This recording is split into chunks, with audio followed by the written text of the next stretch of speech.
Bienvenue dans la jungle des affaires, une émission mettant en lumière les humains derrière les entrepreneurs et les gestionnaires d'entreprise. Votre animateur est Jean Gauthier et ses invités vous offrent une vision unique sur les défis et les sacrifices liés à la poursuite du succès dans une entreprise. Alors préparez-vous à découvrir les humains en plein cœur de la jungle des affaires. Salut la gang, encore une fois aujourd'hui dans la jungle des affaires. Ben oui, Régent Gauthier avec vous pour la prochaine heure. On va s'amuser parce qu'on va parler, oui, d'affaires, c'est bien sûr, mais vous le savez comment que j'apprécie beaucoup de découvrir aussi l'humain derrière l'entrepreneur, derrière le gestionnaire, derrière le travailleur autonome, derrière peu importe le type de gestion qu'on fait. Je parlais dernièrement avec un monsieur entrepreneur, on dit entrepreneur, mais il était travailleur autonome. Il dit, moi, je suis pas un entrepreneur, je suis un travailleur autonome. Mais moi, je les mets dans le même panier. Pourquoi? Parce que oui, c'est vrai qu'il n'y a peut-être pas du personnel à diriger, mais ça reste que il n'y a pas de patron. Son patron, c'est ses clients, c'est ses fournisseurs, hein? C'est son produit, son service. Alors, puis il est toujours en mode création. Alors, c'est différent. C'est pour ça aussi qu'on a un terme qui est de plus en plus populaire au sein de la communauté des gens d'affaires. C'est l'intrapreneuriat. Bon.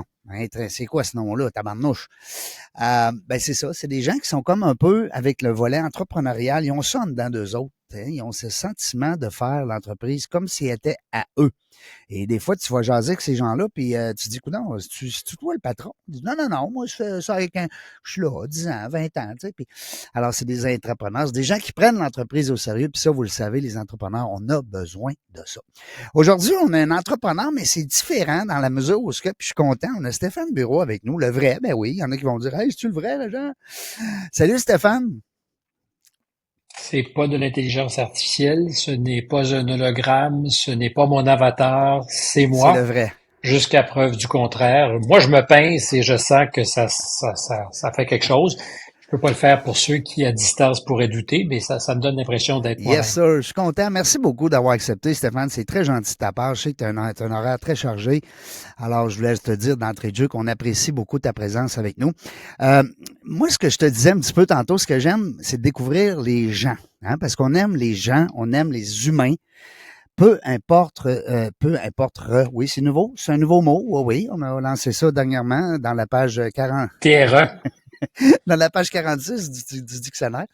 Mais on aime ça découvrir l'être humain derrière notre invité. Alors, c'est un peu ça, Stéphane, qu'on voulait savoir parce que les gens te connaissent beaucoup, on te voit à la télévision. D'ailleurs, tu fais un excellent travail.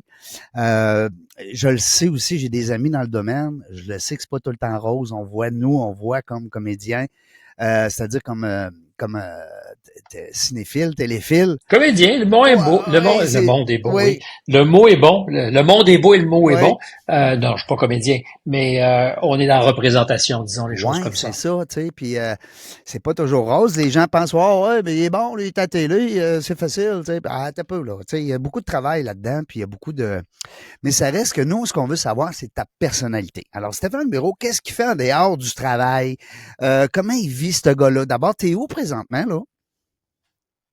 Chez moi, à Paris. Bon, OK, cool. Fait que là, toi, il est 6 heures plus tard, c'est bien ça?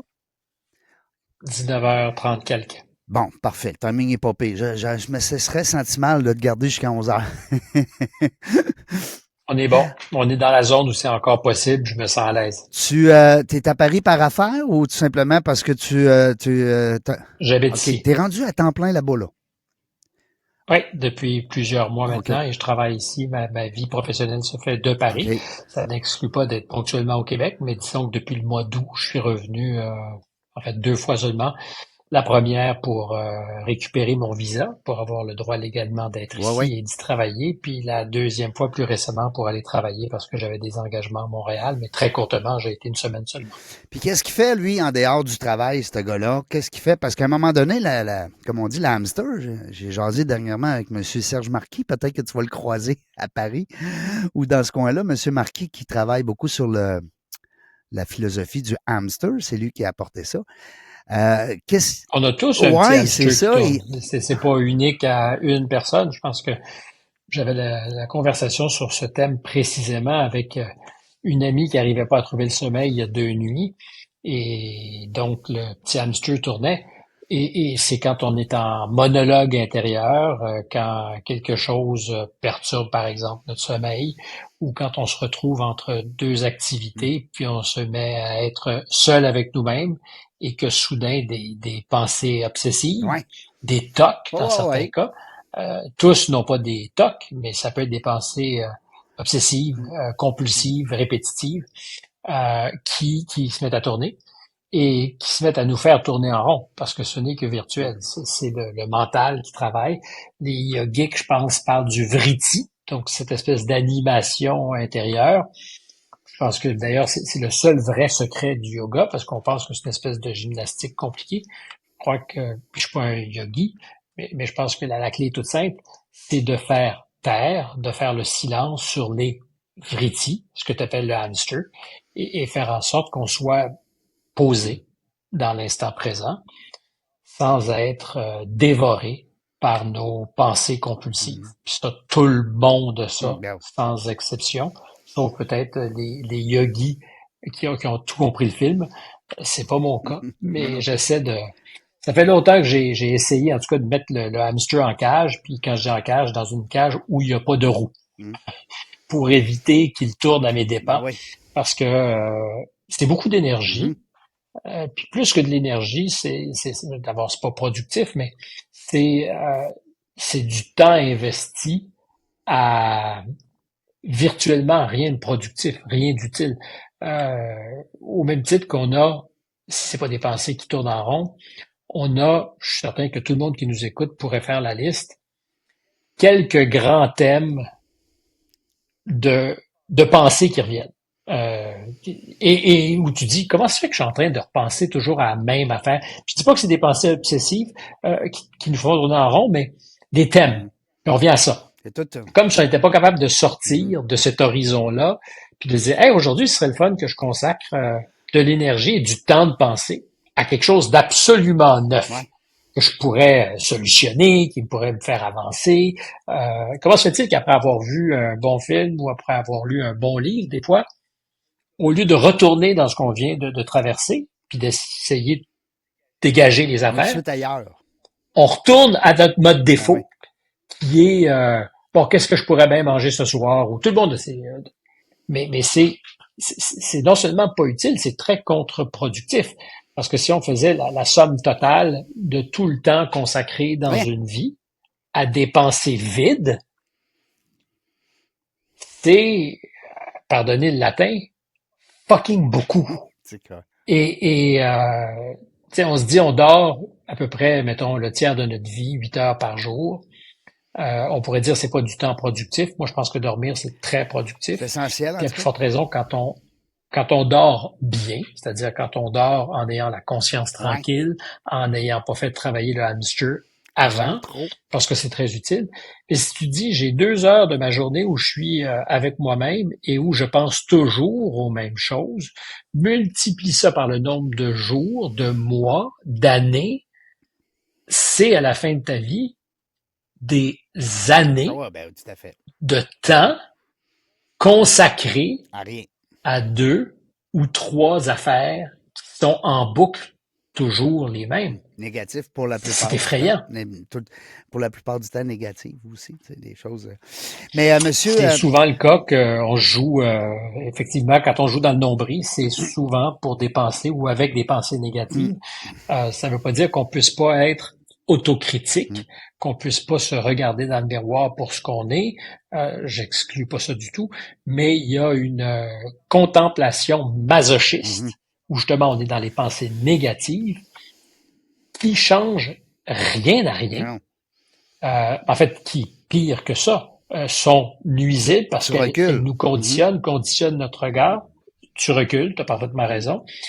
Et tu finis aussi, je dirais, à la rigueur, par être agressif parce que tu associes tes pensées négatives au regard des autres qui pourraient être négatifs.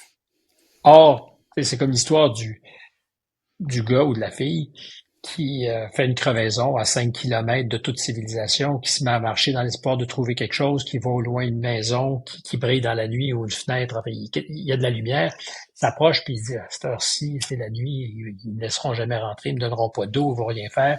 S'approche un peu plus, il dit, je suis vraiment débile, ils vont me couper la tête, c'est pas sérieux, je peux pas m'improviser comme ça.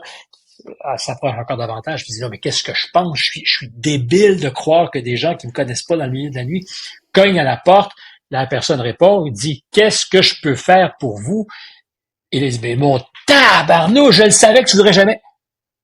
Non, non, non, non, il vient de te demander qu'est-ce que je peux faire T'étais pour plus vous. là. Tu t'étais tellement conditionné que ce que la personne allait dire a aucune importance, c'est inopérant, t'as projeté tes angoisses, tes pensées sur la réception qu'allait avoir la personne. Tu as trop pensé. Tu as trop.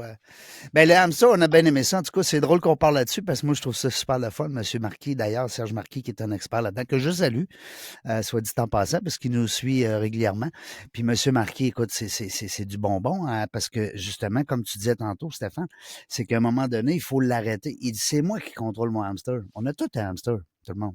Je suis pas sûr de ça. Alors, lui, il dit qu'il contrôle son hamster. Il dit qu'il le poigne, puis il le met dans une cage. Un peu comme tu as dit tantôt, il veut plus qu'il tourne, tu sais. Ah, mais c'est tout que des exercices à faire. C'est le souhait qu'on se fait pour tous, mais c'est pas simple. C'est plus facilement dit que fait, parce que le hamster, des fois, résiste à nos tentatives de le mettre dans une petite cage. Est-ce que tu fais de la méditation? Non, j'en ai fait ponctuellement, mais j'ai pas ce genre de discipline. J'ai d'autres disciplines, mais de la méditation systématiquement, je peux pas dire que j'en fais, non. Là-bas, tu nous as dit tantôt, t'es installé au niveau professionnel. Présentement, t'es encore dans la télévision, j'espère. En tout cas, j'espère pour toi. Qu'est-ce que tu fais là-bas? T'es-tu en train d'écrire un livre qu'on ne sait pas? Je dirais... Non, pas du tout. Je fais aujourd'hui la télévision, c'est beaucoup de choses, hein, parce que est-ce qu'on fait de la télévision en ce moment? On fait des médias numériques.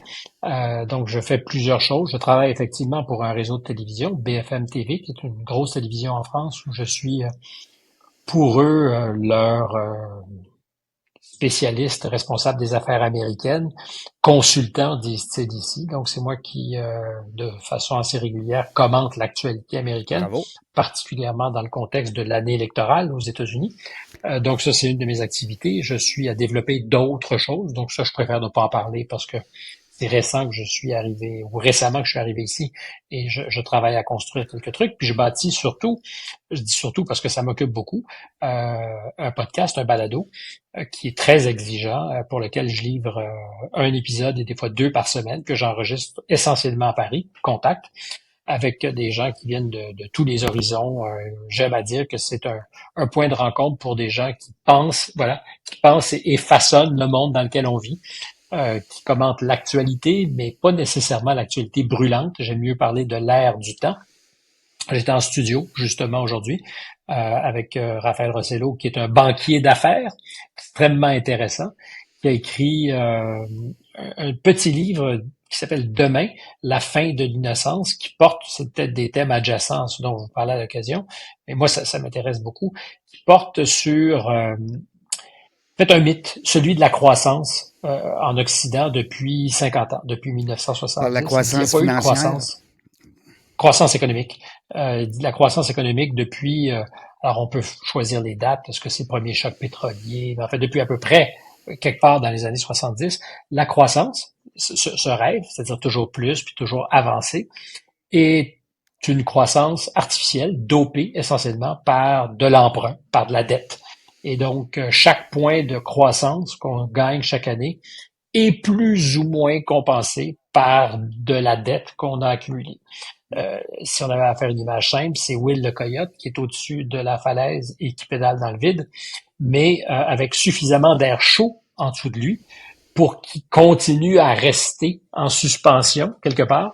Mais c'est un vrai problème parce qu'à un moment donné, il n'y aura pas assez d'air chaud pour compenser. Parce qu'il n'y a pas juste Will qui est dans le vide, il y a Will puis les dettes sur ses épaules. Il est bien pesant, là. Et ça commence à peser. Donc, lui a réfléchi à ça. C'est un réel banquier d'affaires, travaille avec des entrepreneurs. C'est pas un jeune monsieur, c'est quelqu'un qui a beaucoup d'expérience et dont le premier constat, dans le fond, c'est de dire on vit dans un monde qui nie le réel. le réel n'existe plus. Tu peux tout faire advenir dans le virtuel. C'est la parole qui est performative. Tu dis quelque chose, donc c'est vrai, c'est fait, alors que c'est pas nécessairement fait.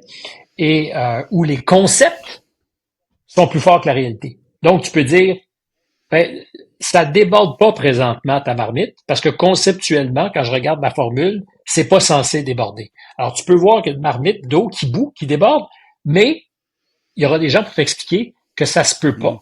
Parce que en fonction des variables qui ont rentré dans leur fichier Excel, c'est pas censé déborder. Puis ils vont dire la réalité, c'est pas ce qui se passe avec la marmite sur la cuisinière, c'est ce que je vois dans mon fichier Excel.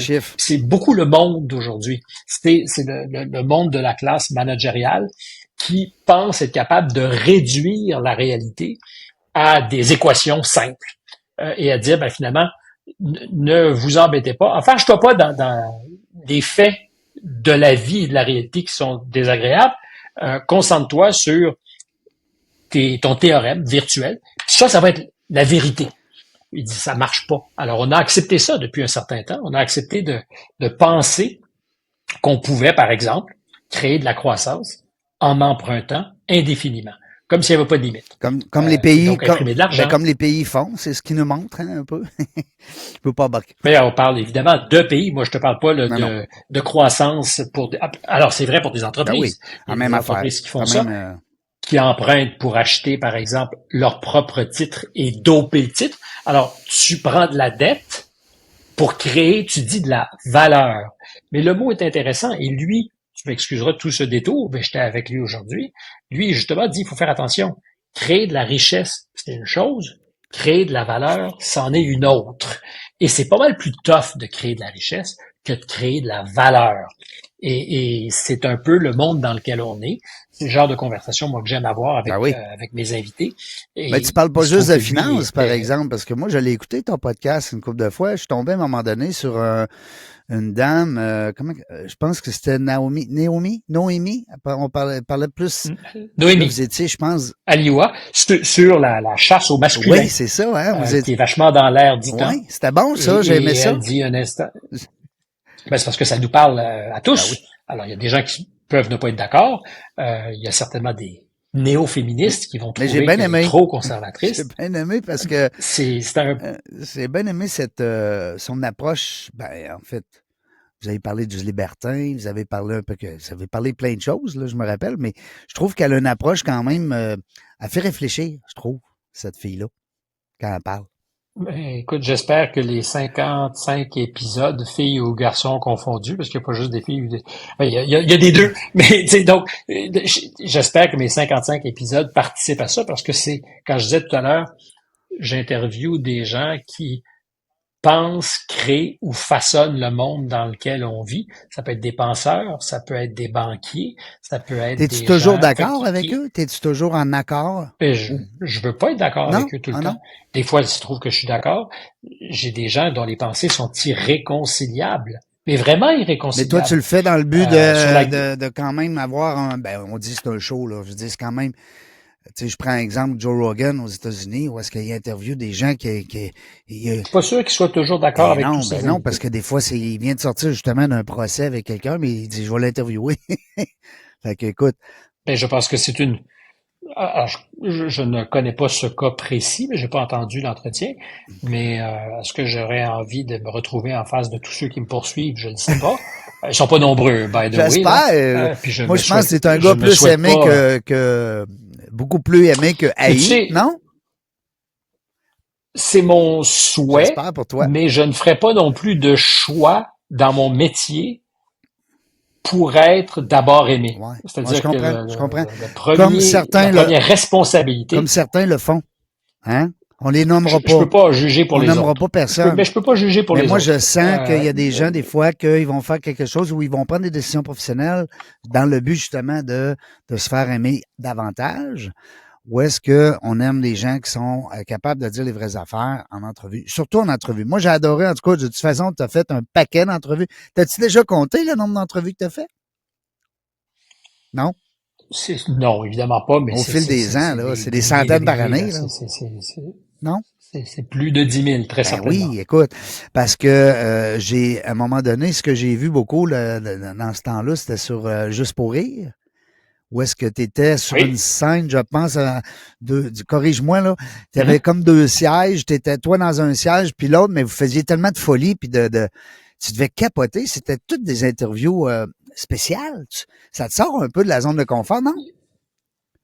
Ben, sur un cheval, à un moment donné. C'est tu me donnes la réponse. Si tu me dis non, c'est que tu me donnes la réponse. Donc, je te dirais oui, ça m'a sorti de ma zone de confort.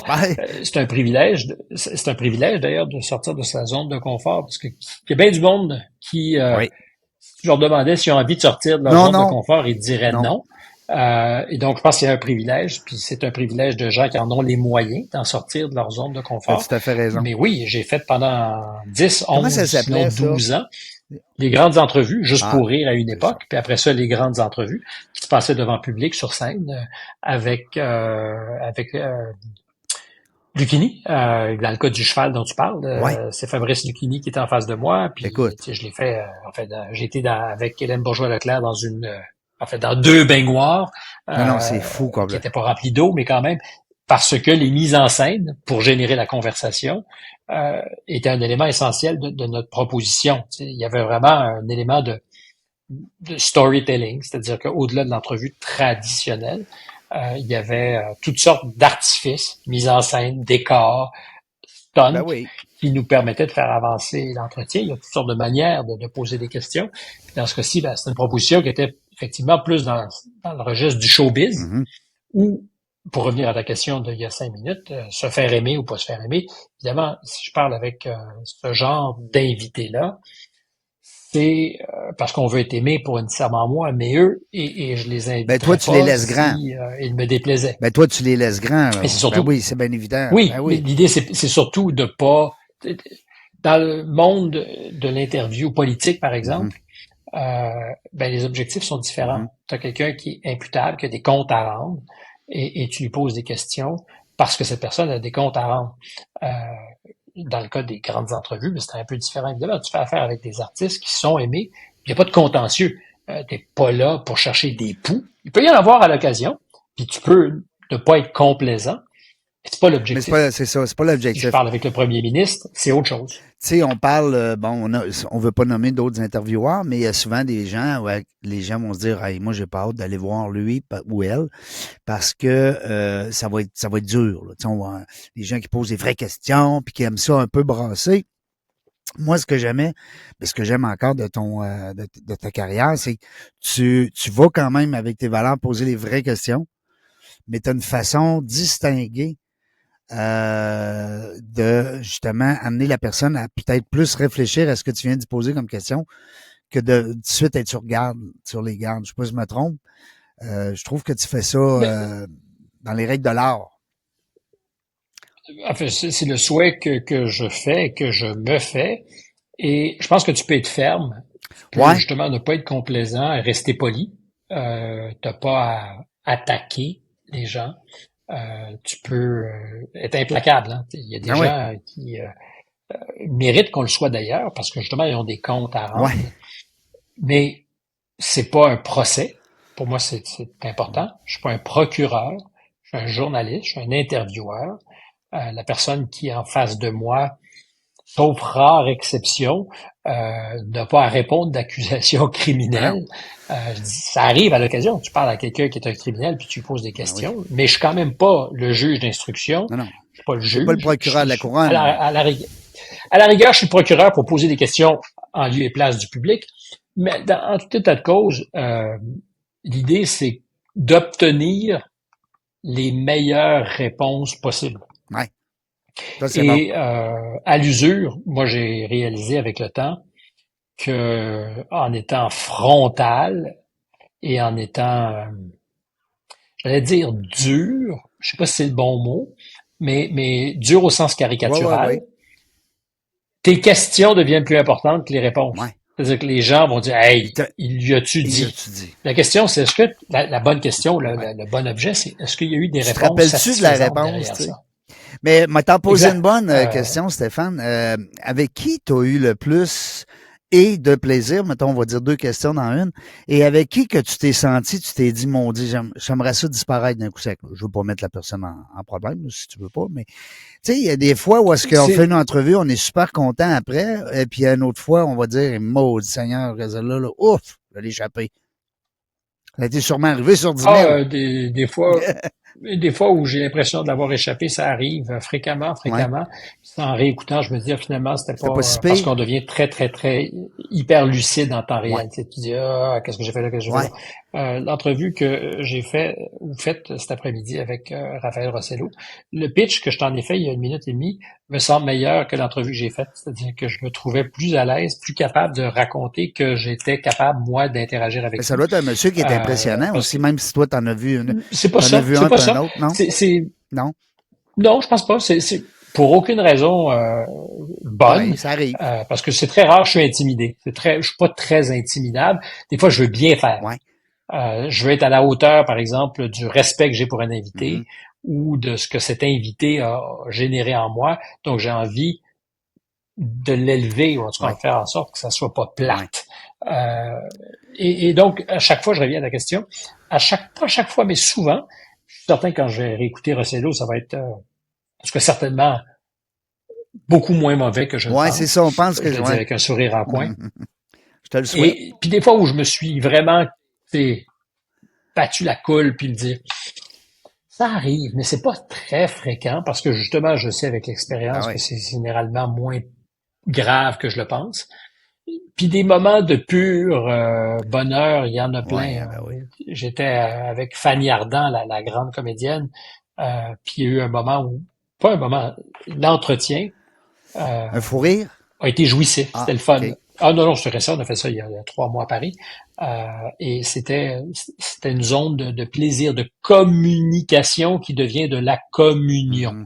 Tu es avec la personne et tu sais qu'elle adhère parfaitement. C'est comme une danse. Oui, tout à fait. Tu te déplaces, mais tu sais pas c'est qui a donné le coup de rein. Tu sais, qui a avancé, qui a reculé, qui a tourné. Mais ça suit.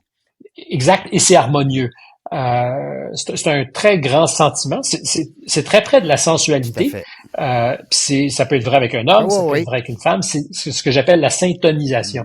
Quand 2 têtes finissent par travailler bien ensemble au bénéfice de ceux qui les écoutent. Et je pense que c'est le meilleur des rendements quand la personne qui répond se met à penser en temps réel à des choses auxquelles elle n'avait pas pensé avant de répondre à la question qui lui a été posée. Parce que c'est facile, pour moi, pour toi, pour tout le monde, de répéter des choses qu'on a déjà dites. On le sait. Parce qu'on sait qu'on peut être efficace, parce que c'est facile, c'est le default, c'est la réponse par défaut. C'est ton... OK, c'est comme la jument ou en fait la bête qui rentre à l'écurie toute seule, assez par où est l'avoine, puis il va, puis pop, pop, pop, pop, pop, puis t'es rendu, puis ça s'est bien passé. Moi, ce qui m'intéresse, c'est quand je vois un invité en face de moi qui est en train, puis je le vois dans son regard, de réaliser qu'il dit quelque chose qu'il n'avait pas dit, auquel il n'avait pas réfléchi avant. Puis, tu le vois, c'est surprenant. La personne parle. Oui, et la personne s'intéresse. C'est soudainement, elle dit, hey, bon. je suis moins plate que je le suis souvent. Puis le meilleur moyen, évidemment, pour générer ça, c'est d'avoir écouté avant une entrevue, beaucoup d'entrevues avec la personne que tu vas interviewer, parce que tu finis par savoir ce que sont ces chemins de crête, où est-ce qu'elle se retrouve en hauteur à dire à peu près les mêmes choses, puis faire en sorte, discrètement, de barrer le sentier, puis d'aller vers autre chose. Puis c'est très drôle parce que dans une entrevue, il m'arrive très fréquemment de voir la personne qui sait que le sentier est juste là. Puis elle attend juste un prétexte pour faire un segway puis partir. Puis toi, tu l'emmènes ailleurs. C'est combien de temps, jusqu'à ce qu'elle oublie le sentier et sorte sa machette pour se faire un chemin. Et là, c'est là, c'est vraiment trippant. C'est un art d'interviewer. Tu sais, moi, ça fait juste 6 ans que je fais ça. Je suis rendu à 607 entrevues. Tu es la 608e ou 609e, en tout cas. Mais c'est un art. T'es d'accord? C'est en tout cas, c'est pas une science, ça, je peux te le dire. Science. Puis ce qui est le fun aussi, c'est, moi, en tout cas, pour ma part, ça m'a aidé beaucoup dans l'écoute. parce que on a besoin d'écouter comme faut quand on est intervieweur, quand on interviewe les gens, d'avoir une certaine écoute. Je pense, en tout cas, je sais pas de ton côté, mais au niveau de l'entrepreneuriat, souvent les relations interpersonnelles, le réseautage, les gens ont tendance à parler beaucoup plus qu'écoutent. Puis ça, ben, c'est une problématique en soi parce qu'à un moment donné, tu as besoin que les gens écoutent. Tout le monde aime se faire écouter, mais il faut pas que tu parles trop. Tu sais, c'est un dosage à faire. Moi, ça m'a aidé beaucoup, en tout cas, l'écoute. Je pense qu'il n'y a pas de bon entretien si tu n'es pas intéressé par les réponses. L'empathie, ben oui, c'est sûr. Si tu t'intéresses. Mais c'est plus que l'empathie, c'est de déchiffrer en temps réel ce que la personne te dit. Ouais. Combien de fois as-tu eu une conversation avec quelqu'un qui parle, et qui veut communiquer, mais qui à chaque fois pas que tu objectes, mais que tu interviens, est tellement concentrée dans ses pensées qu'elle ne t'entend pas. Et c'est pas parce qu'elle veut pas t'entendre, c'est qu'elle est totalement dans sa tête. Il n'y a pas de communication. Je viens de le vivre dernièrement. Est-ce que tu dis là? J'ai posé la question. Et c'est pas quelqu'un qui est nécessairement narcissique, obsédé par elle-même. Des fois, c'est une espèce d'agitation. Voilà. On parlait du hamster. C'est le hamster. Ça tourne. Il est parti là dans son élément, puis il est tellement passionné par son sujet qu'à un moment donné, j'ai posé une question. Et puis, il continuait. Mais il faut dire qu'il était avec des alligators, là. Ça, c'était quand même assez spécial parce que mon ami Philippe, il entendait pas ma question. Alors, mais ça a fait une super belle entrevue. En tout cas, je te l'ai envoyé tantôt, Stéphane. Tu pourras regarder ça. Mais c'est vrai dans les couples. C'est vrai dans les couples d'associés dans des business. Dans les couples, ils disent que c'est l'écoute sélective que j'ai entendue. Ça existe, mais je pense que dans tous les couples, en fait, professionnels, ceux qui sont des couples amoureux, l'impression, fondée ou non, je dis bien fondée ou non, de pas être entendu. Parce que si c'est pas fondé, c'est-à-dire que si on sait qu'on écoute quelqu'un, mais que cette personne est quand même convaincue, puis on s'en rend compte, qu'elle a l'impression de ne pas être écoutée. Ouais. C'est notre responsabilité de casser le mur, puis de faire en sorte que cette personne comprenne, entende, qu'elle est écoutée. Parce que je pense que c'est une des pires frustrations. Je réponds donc, je reviens à ce que je disais, que ça soit fondé ou non, si quelqu'un pense ne pas être entendu, c'est le début de la fin de quelque chose. Tout à fait. Et puis éventuellement, c'est la fin de la fin. Tu arrives au bout. Puis à plus forte raison, quand tu sais que t'écoutes, puis que la personne s'en rend pas compte, tu sais que t'es concentré, qu'elle est tellement agitée, il faut faire le time-out et dire, un instant là, tu ne comprends pas que je suis en train de t'écouter. Je t'entends. Puis faut même que tu répètes. De cette espèce. Faut même que tu répètes ce qu'elle vient de dire parce que sinon, elle est certaine que tu n'écoutais pas. Hein? Et mais la communication, pas au sens de celle que fait ou font nos politiques, que je respecte par ailleurs, mais qui des fois se substitue à l'action.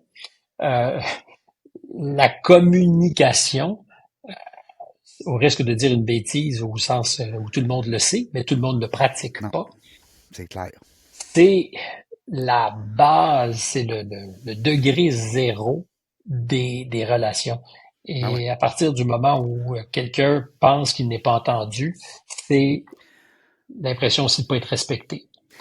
C'est éventuellement le ressentiment qui se construit. Tu sais, on parle, moi, je reçois beaucoup des entrepreneurs, là, qui ont des employés la plupart du temps, puis c'est sûr que ça, ben, ça joue un rôle, un bon employeur, un bon leader, il faut qu'il sache écouter aussi son équipe. Je veux revenir sur le monde à l'envers. D'abord, ça roule encore? Non? C'est arrêté?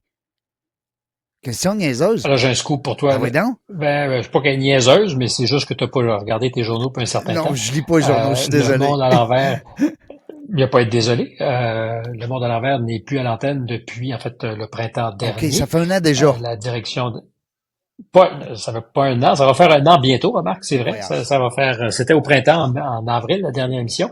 On aurait dû reprendre l'antenne au mois de septembre, mais les choses vont, comme tu l'as probablement pas lu, très mal à TVA.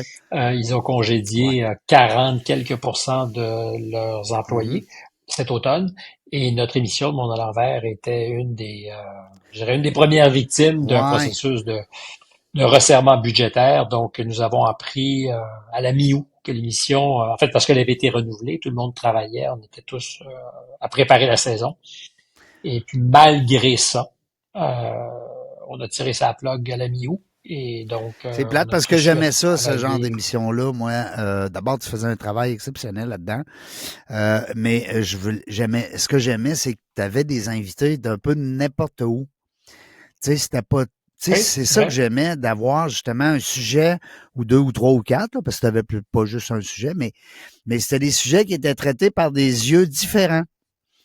Alors, c'est ça qui fait C'est notre ambition. Oui, je trouve que ça fait une belle formule d'émission. On va parler d'un domaine X ou d'un sujet X, mais on va avoir, mettons, 6 personnes. Alors, on voit pas ça pareil d'une personne à l'autre. Puis même que des fois, il y a des gens qui étaient complètement à l'opposé, là, puis en tout respect, c'était parfait. En France, tu dois le vivre, hein? Les gens s'astinent plus. Hein? En France, ça s'astine beaucoup. C'est ce qu'on appelle, nous, de l'obstination. Oui, nous autres au Québec. Ici, comment ils appellent ça là-bas? Je pense que c'est du débat. Non, mais qu'est-ce qu'ils disent, eux, les Français, là, quand ils disent... quand ils pinaillent, quand ils s'engueulent entre eux. Ils sont habitués. Mais ça fait partie... Ben évidemment, on dirait pas, ça fait partie de la culture. Ouais. Et c'est d'ailleurs apprécié. Ben oui. On demande pas à des amis d'être d'accord tout le temps sur les mêmes choses.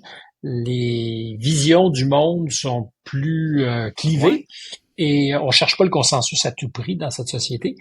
Je pense que c'est très, très bien, d'ailleurs, parce que ça n'existe pas. Moi, je connais pas de société où 85% ou 10% des gens pensent la même tiède affaire.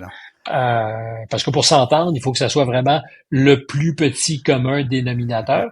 Or, ici, on accepte très, très bien de pas être d'accord. Ouais, c'est normal. Ça fait partie pas des mœurs.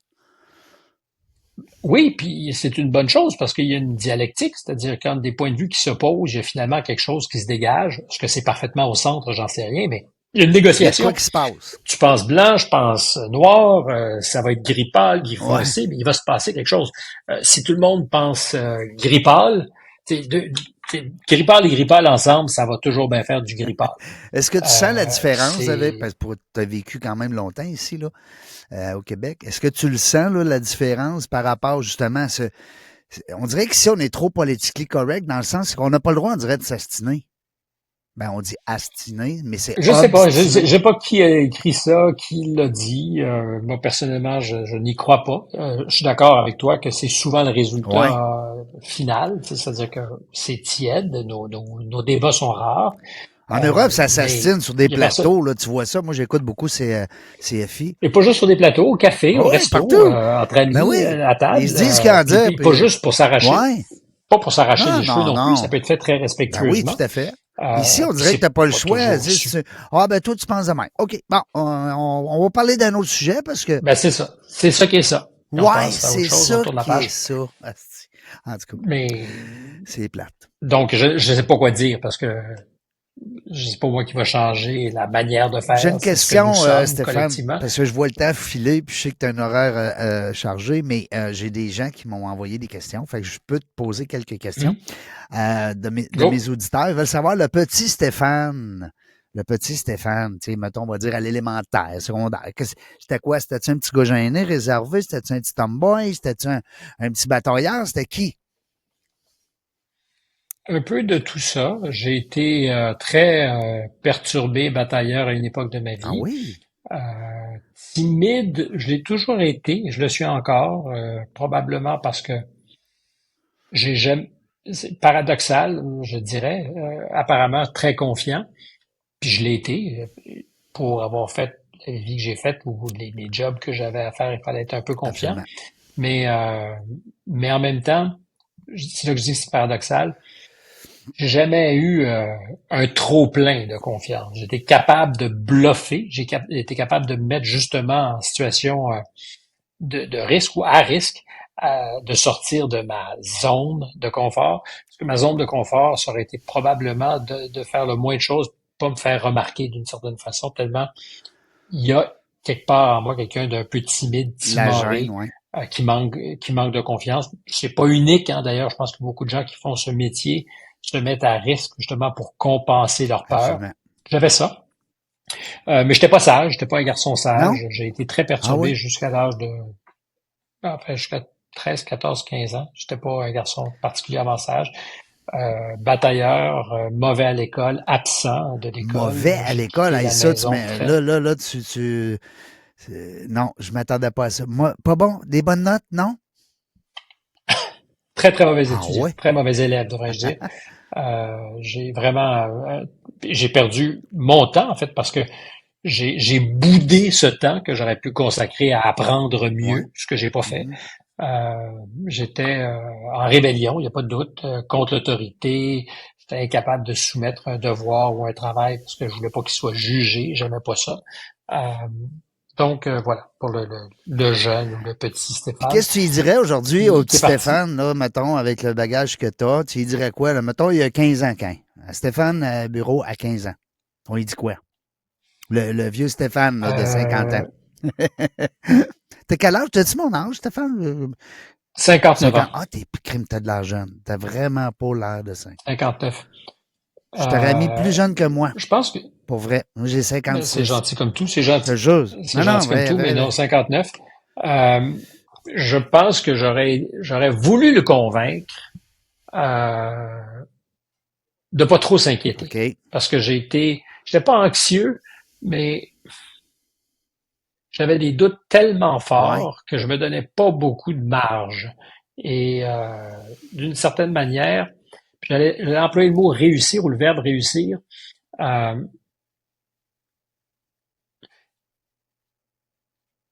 c'est pas réussir au sens de la carrière, ça peut être un facteur, mais j'avais une telle ambition d'avoir une vie qui soit à la hauteur de tout ce dont je rêvais. Puis c'est bien différent. Mm. Des fois, le boulot, le travail, t'amène à faire la vie que tu veux faire. Mhm. Je parle pas juste Non, d'argent, hein, non. Non, non. d'expérience, de t'exposer à toutes sortes de choses. Et donc, j'avais une soif de faire une vie, qui serait pour moi, hein, c'est pas pour les autres, mais excitante, galvanisante. Puis j'étais très, très anxieux de ne pas être capable, donc de la rater. Puis je pense que si j'avais à parler au jeune homme, je lui dirais respire par le nez. Je pense que je lui aurais suggéré de profiter au moment où elle passe des occasions qui lui sont offertes, par exemple l'école, Mm. tu sais, plutôt que de vouloir être déjà dans ma vie Ailleurs. professionnelle, parce que très jeune, c'est comme si je voulais travailler, euh, je me serais recommandé de profiter de ces expériences-là. Je pense que je me serais suggéré, parce que ça m'a pris du temps, je pensais pendant que je répondais, ça arrive des fois, Je le je me sentais. serais recommandé Je le sentais. je me serais recommandé de jouer Ouais. davantage, Ah, ça, c'est bon. C'est bon. de De... jouer, avoir du fun, Enjoy. Amuse-toi. euh, jouer, pas juste s'amuser, mais jouer. Jouer à la balle, jouer au Monopoly, jouer au volleyball, jouer. Jouer. Être dans une perspective ludique. Très tôt, il y avait un compétiteur en moi qui, si j'étais à peu près pas certain de gagner, je voulais pas jouer. C'est le contraire de l'esprit du jeu. Mhm. Le jeu, tu y vas pour le plaisir de, pas juste de participer, De de jouer, tout jouer. simplement. Puis j'ai un peu, sinon beaucoup, tué ça. Puis c'est un vrai regret. Comme disait notre ami défunt René Angelil, et toi t'aurais dit, ça va bien aller. Hein? Ça devait être le fun d'entendre ça. Oui, quoi que C'est réconfortant, je le trouve. motto est, Hein? oui, je suis d'accord, mais c'est parce qu'il est associé à une période où récente de notre histoire, la COVID, Ouais. où les gens le disaient comme ça, Oh, ouais, mais là, parce ils étaient ouais, c'est terrorisés clair. par la peur. C'est clair. C'est une période que j'ai pas aimée Non. parce que justement j'aime pas quand la peur domine et c'est comme si Mais côté des médias. on disait le contraire de ce qu'on pense pour se rassurer. Non, mais tout le monde. J'ai jamais été terriblement paniqué, mais ça va bien aller. Je trouve qu'il était plus anxiogène que rassurant. Tout à fait. Ah oui, parce qu'on le disait, mais on n'était pas convaincus en le disant. Exact. J'ai une autre question ici, Stéphane. Le premier travail, c'était quoi? La première fois que tu as fait des sous? Pour vrai, des Ben, en sous, travaillant, je parle. la, Oui, tout à fait. La télévision de Radio-Canada, émission Pour jeunesse à vrai? 12-13 Ah ans. Oui, oui? oui. Oui, probablement. Vraiment un salaire régulier parce que je faisais de la télévision toutes les semaines, donc je faisais une fortune à l'époque. Je pense que c'était 172 $ par semaine. Mon cachet, Hey, peux-tu imaginer? Genre en c'est incroyable. 1998, C'est- Ben 78, voyons, ça n'a pas de bon. Ben oui, ben 76, oui. je sais pas trop, Oui, tu sais. oui. Donc c'était Hein? énormément d'argent. Moi, j'ai jamais été aussi riche de ma vie, avec zéro Ben oui, en responsabilité. plus. Pas d'employé à gérer, puis hein? Exact. Non, puis pas de loyer non plus à ce Ben oui. moment-là. Éventuellement, j'aurais un loyer trop tôt parce que je suis parti de chez moi très Oui. jeune, j'avais 14 ans. Mais mes premiers salaires réguliers, premier job, c'était la télévision de Radio-Canada, des émissions 14 jeunesse ans, à Radio-Canada. 14 ans 13, que 14. tu es parti de chez toi. Parti de chez moi à 14, je pense. Je Sais-tu, suis éventuellement est-ce revenu que un an c'est et demi plus indiscret de tard, te mais demander dans quel, c'est quoi qui t'a pogné dans la tête pour un jeune de 14 ans de s'en aller comme ça? C'est, je l'ai souvent raconté. J'ai plus beaucoup de soif pour parler de non, ça, pas parce que non, ça me non, gêne mais ou ça me je fait vois honte. bien à l'aise. Ça Mais m'intrigue. oh, je suis très à l'aise. C'est pas d'un malaise. Je ne sais pas, c'est un mystère. C'est un mystère certain. Parce que C'est rare qu'on voit ça, hein? T'es d'accord? statistiquement, on doit pas être nombreux. Parce que Je pense que c'est un mystère aussi pour mes moi, parents. j'ai quitté à 16 ans. Fait Enfin, que c'est pour ça, tu sais, c'est pour ça que ça m'interpelle. Mais tu sais, au moins et 16 ans. c'était un peu jeune. C'était un À peu jeune. 16 ans, tu as une voiture, tu as un travail, tu es autonome, tu as un appart. Mais là, à 14, je trouve ça jeune dans ta barbe. C'est comme C'est jeune, c'est j'ai eu jeune, c'est jeune. dernièrement des invités qui ont été papa, maman à 16 et 18 ans. Fait que, tu sais, c'est quelque chose. Ça aussi, c'est Oui, jeune. le gars 18, la fille 16, et c'est capoté. Puis ça fait une belle entrevue, là, c'est sûr, mais ça reste que sur le coup, ça m'a comme. Tu sais, moi, je suis papa, j'ai deux. Beaucoup de responsabilités sur de frêles épaules. C'est parce qu'à 16 ans, là, t'es vraiment pas un adulte, pas plus qu'à Ben 18 ans, non, t'en es un. ben non. À 18 ans, nos enfants, c'est des tités. On parlait d'enfants. Dernière question, si tu as la gentillesse de rester avec nous encore un peu. Euh, des enfants, la famille? La question La étant, question étant, est-ce que tu as des enfants? est-ce que j'ai de la famille ou j'ai de la famille? Est-ce que tu as des enfants? J'en ai deux, mais qui sont pas biologiquement de moi. Donc, deux enfants dans ma vie qui ont un impact et une présence grande, mais je ne suis pas le OK, géniteur. toi, tu es le. Mais j'en parle pas parce que c'est vraiment, je dirais, dans ma Non, mais zone c'est tout à fait privée. légitime, de toute façon.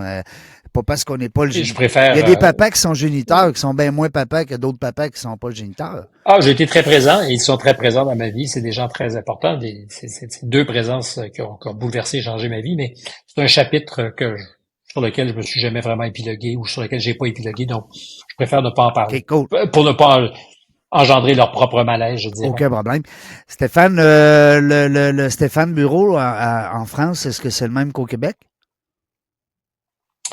Il est pas mal partout pareil, Oui. hein, au Québec. Moi, je suis 4x4, donc à la ville comme à la campagne, Qu'est-ce qu'il aime? Qu'est-ce qu'il aime? off-track, one-track. Qu'est-ce qu'il aime? Y est-tu en campagne? Y est-tu avec la nature? Euh, je suis en plein cœur de Paris. Dans mon angle mort, là, c'est la Tour Eiffel que je Fait que vois. t'as de la brique, Donc, je là. suis très loin de la T'as de la campagne. brique partout, là. Dans ce cas-ci, c'est pas trop de la brique, c'est dégagé, mais non, je suis pas très. J'adore la campagne, j'adore la nature. J'ai passé une partie de ma vie aux États-Unis à vivre justement dans la nature, que ce soit en Arizona ou au New Hampshire, parce que j'aime la montagne particulièrement. Mais je suis un urbain, je travaille en ville, j'aime profiter de la ville. Puis si t'es à Paris puis t'aimes pas la ville, t'es à mauvaise Non, c'est place. clair. Ça, C'est une ville-ville. c'est, C'est non, pas non, c'est, c'est pas une non, demi-ville. non, c'est pas. Et Québec, il faut Québec, on avoir peut considérer une demi-ville parce que oui, on a la ville, mais on a beaucoup de grandes étendues. C'est une toute petite C'est ville. comme moi, je C'est suis une au toute lac petite Beauport, ville. j'étais à côté de Québec, là, mais dans le fond, ce matin, je marchais dans le bois, puis on était dans la nature, puis tu sais, Ouais. c'est capoté, là. C'est capoté. Il y a plein d'avantages, mais disons que c'est pas un des centres du monde en termes urbains, là. Non. C'est pas, Non, non. pas plus que Montréal, du reste, pour ceux qui se sentiraient Non, vexés. non. Je pense pas que Montréal fait partie des grandes métropoles du monde. Quand tu as Il voyagé y un en a peu, là, certaines. hein? Mais- Et donc, il faut aimer les villes. Moi, j'ai habité à Washington, j'ai habité à New York, j'ai habité à Paris, et c'est à chaque fois des gros coups de cœur. J'aime être dans ces endroits où tu sens que d'une certaine manière, le pouls de la planète bat. Parce que Paris, c'est la gare de triage. Il y a des gens de partout. Je n'ai pas besoin de faire de dessin, ceux qui t'écoutent le savent. Mais c'est un feeling très satisfaisant. C'est une énergie. C'est une disponibilité aussi de tout. Puis, je pourrais dire les films, le théâtre, les expos, les restos. Mais c'est beaucoup plus que ça. C'est de plus en plus le quotidien. Ben oui, puis c'est de plus en plus hétéroclite. Là. Il y a des gens de partout. Là, à cette heure à Paris, tu n'entends presque plus parler français. Là. Moi, la dernière fois, je suis allé. C'est faux, c'est faux. Ben moi, la dernière fois que je suis allé, m'en dire une chose, là, j'ai pas vu beaucoup de Québécois, ça c'est sûr, mais j'ai pas entendu beaucoup la langue française. Pour vrai, là. Ben, je sais pas où tu étais. Ben, moi, j'ai fait la Côte d'Azur, là. Je suis descendu jusqu'à Nice, puis il y a peut-être des touristes. Il y avait peut-être beaucoup de touristes sur la Côte d'Azur. Mais, puis je te dis pas qu'il y a pas des gens qui parlent d'autres langues. Mais j'ai trouvé que Paris était, peut-être que c'était mon ignorance, là. J'arrivais là, moi, je pensais que ça allait être beaucoup francisé. Quand je suis arrivé là, j'ai vu des gens, là, de toutes sortes. Je capotais. Un peu comme à Vancouver. Ben, c'est pas mon expérience. Moi, il y a beaucoup de Français où ce que t'es? T'es dans un coin où il y a beaucoup de Français. Ben, essentiellement des Français, mais ça parle français. Puis je me promène aussi en dehors de Paris. J'ai pas d'expérience comparable à ce que tu peux vivre à Montréal quand tu arrives au centre-ville dans un commerce où la personne n'est pas capable de te répondre en français. Sincèrement, ça m'est pas arrivé. Donc, dur, ça. J'ai pas vécu. C'est dur à battre, ça. Ça, c'est dur à battre. Donc, non, moi, je vois à Paris une Est-ce que tu vas prendre l'accent? À mon âge, je pense que c'est des plis qui sont difficiles à prendre. Oui. Comme Stéphane Rousseau. Pour ne pas être compris. Stéphane, il parle très, très bien à la française, hein?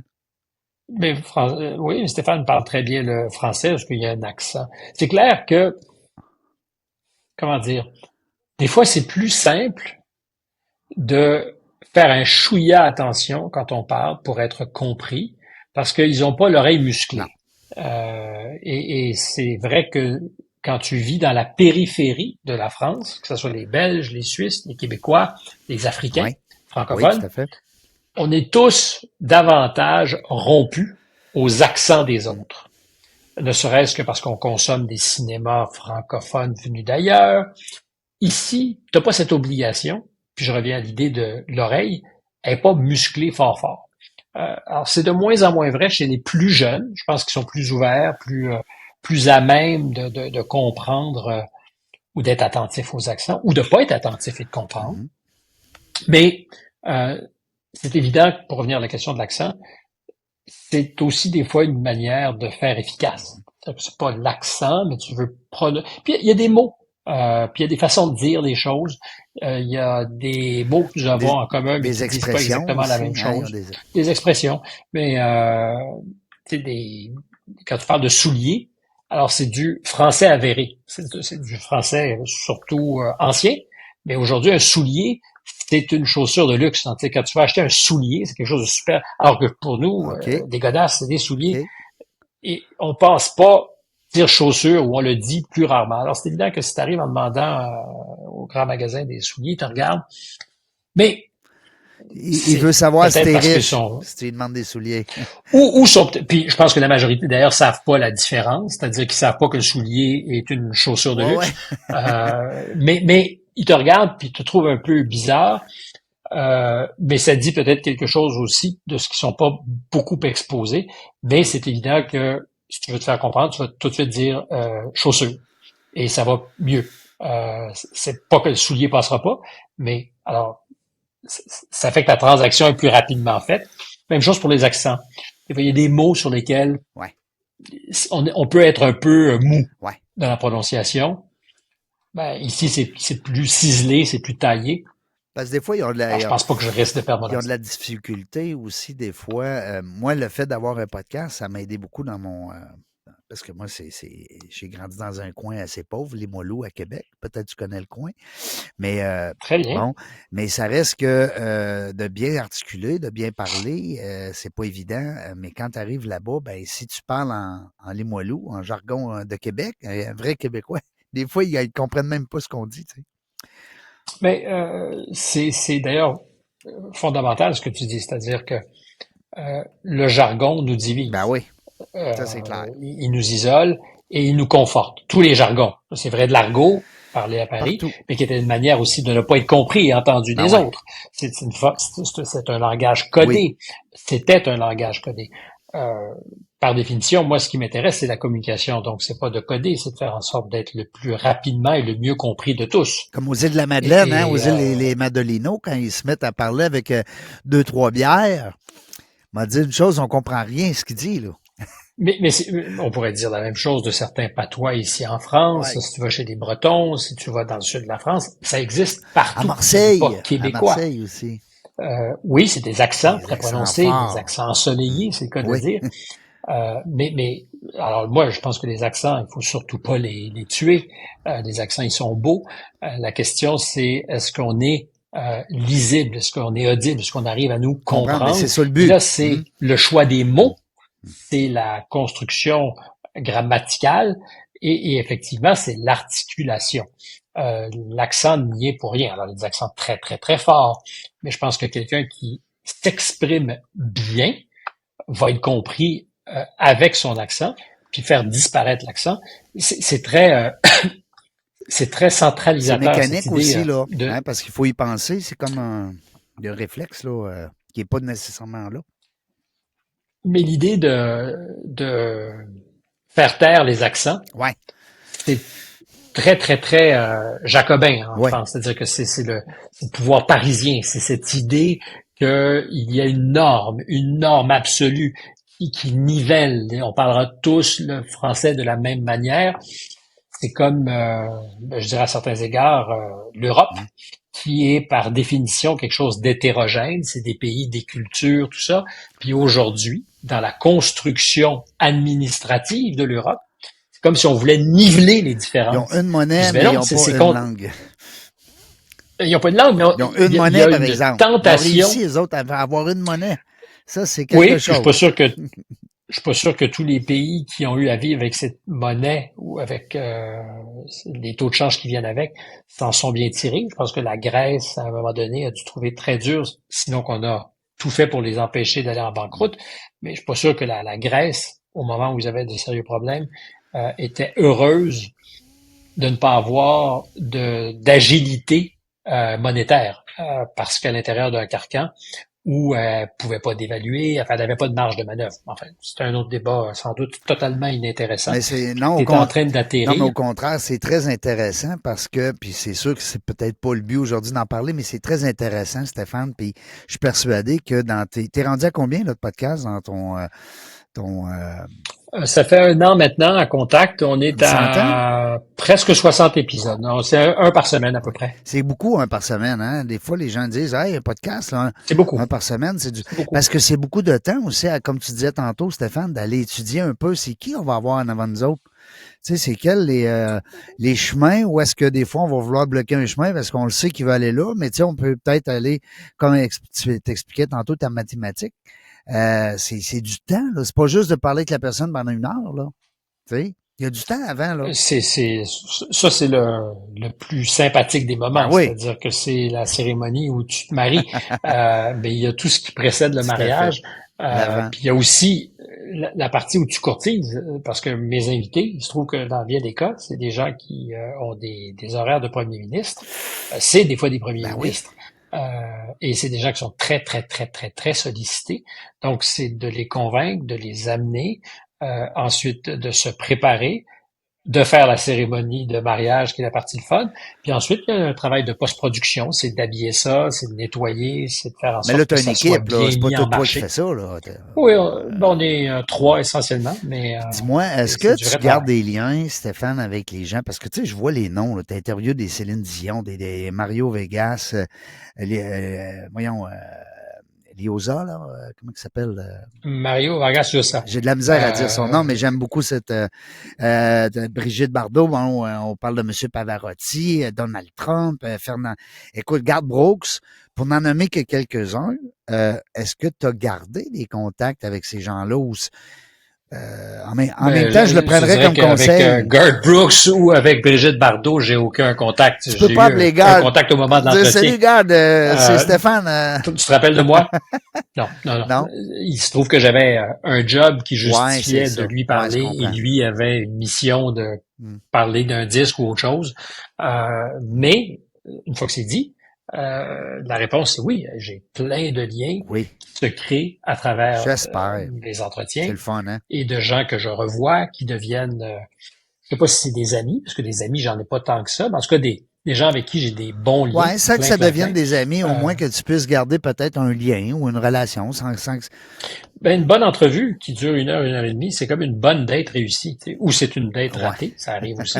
Auquel cas, il n'y a pas vraiment de lien qui dure, mais j'ai plein de gens avec qui je suis resté en contact. C'est le cas de le dire. C'est le fun. Écoute, mais en tout cas, moi, sur ma fin, mon atterrissage, c'est un petit peu ce que je souhaite. Si on peut garder contact, ce serait le fun. Moi, je trouve que on a appris aujourd'hui avec l'équipe dans la jungle des affaires de connaître le Stéphane Bureau peut-être d'un autre angle, ou en tout cas d'apprendre des choses peut-être qu'on savait pas, parce que c'est bien évident que vous êtes des personnalités publiques. Hein? On vous suit, on vous voit à la télé, on vous voit partout. Fait que c'est bien évident qu'on en sait beaucoup.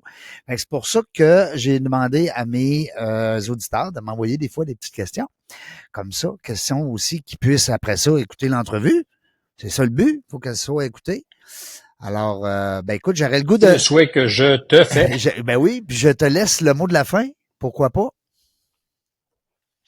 Le mot de la fin, c'est merci, parce qu'il n'y a rien d'autre à dire. La satisfaction de ce que ça s'est passé comme tu le voulais ou non, il n'y a que toi qui sauras le dire. Personnellement, c'était une heure agréable mais néanmoins toujours frustrante parce que on n'apprend rien à dire que l'on sait déjà. Dans le fond, moi, ce que j'aime quand je pose des questions, c'est que je m'expose à l'autre.